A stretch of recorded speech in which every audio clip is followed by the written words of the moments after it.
नमस्कार दोस्तों, आज का सवाल है विचारों को क्यों रोकना है। ध्यान के समय ज़्यादा गंदे विचार क्यों आते हैं और क्या विचारों को कभी रोका भी जा सकता है या नहीं। तो दोस्तों, आप देख रहे हैं आध्यात्मिक साइंस, जहां ऐसे सवालों का जवाब मिलता है जिनका जवाब ढूंढना बहुत मुश्किल होता है।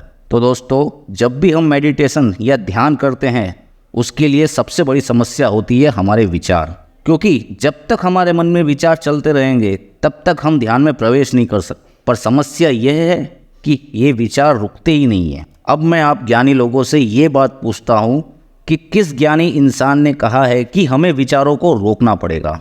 अगर कोई ऐसा कहता है तो उससे एक बात ज़रूर पूछना कि आज तक धरती पे ऐसा कोई इंसान हुआ है जिसने अपने विचारों को रोका है।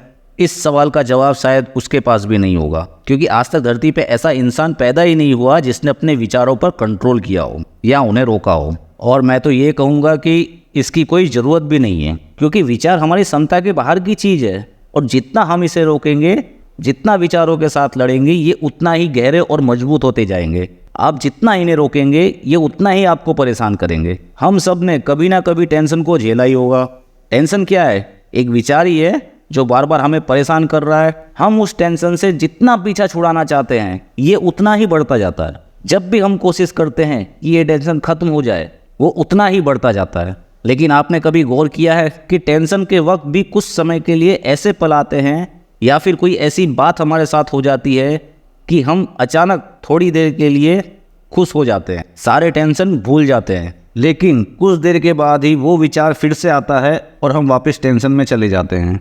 तो सवाल यह है कि उस थोड़े से समय में क्या हुआ जो हम टेंशन को भूल के खुश हो गए? क्या उस टेंशन को हमने उतनी देर के लिए मार दिया था या फिर उस टेंशन पर कंट्रोल कर लिया था? जी नहीं, ऐसा कुछ भी नहीं हुआ था।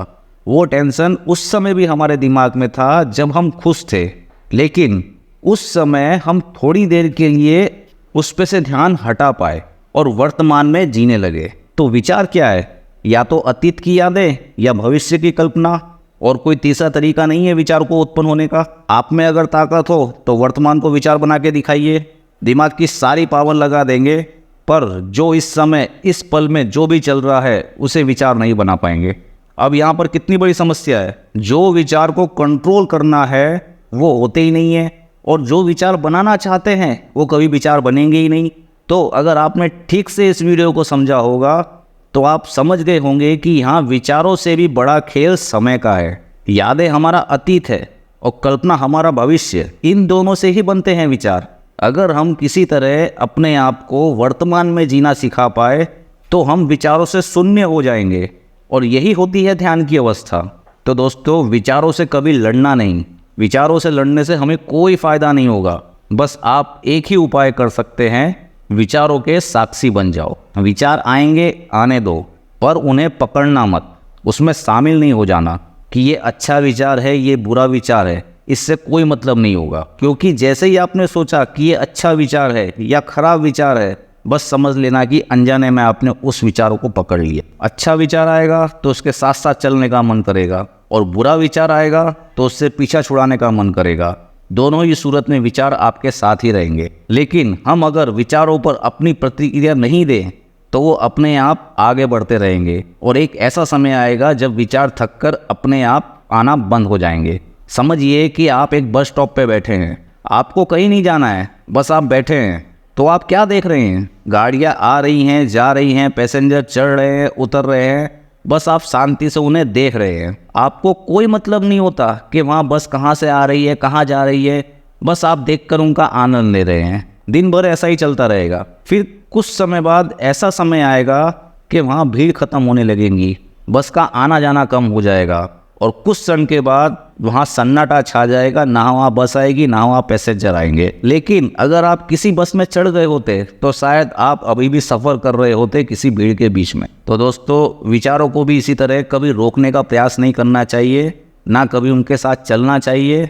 बस उन्हें साक्षी बन के देखते रहो। विचार आते रहेंगे, जाते रहेंगे, ना उन्हें अच्छा बताना है ना बुरा बताना है, बस सिर्फ देखना है। एक समय ऐसा आएगा जब ये विचार आना अपने आप बंद हो जाएंगे। जिस पानी में मिट्टी मिली होती है ना, उसे बार बार साफ़ नहीं करना चाहिए, क्योंकि आप जितना उस पानी को साफ़ करने की कोशिश करेंगे वो मिट्टी उतनी ही उसके अंदर घुलती जाएगी। आपको क्या करना है, बस इंतजार करना है उस मिट्टी को नीचे बैठने का। समय के साथ साथ वो मिट्टी नीचे बैठ जाएगी और साफ पानी ऊपर हो जाएगा। तो दोस्तों मुझे लगता है कि मैं आपको ठीक से समझा पाया हूँ। आज की वीडियो में इतना ही। मिलते हैं नेक्स्ट वीडियो में ऐसा ही कोई दिलचस्प सवाल लेके। तब तक के लिए नमस्कार।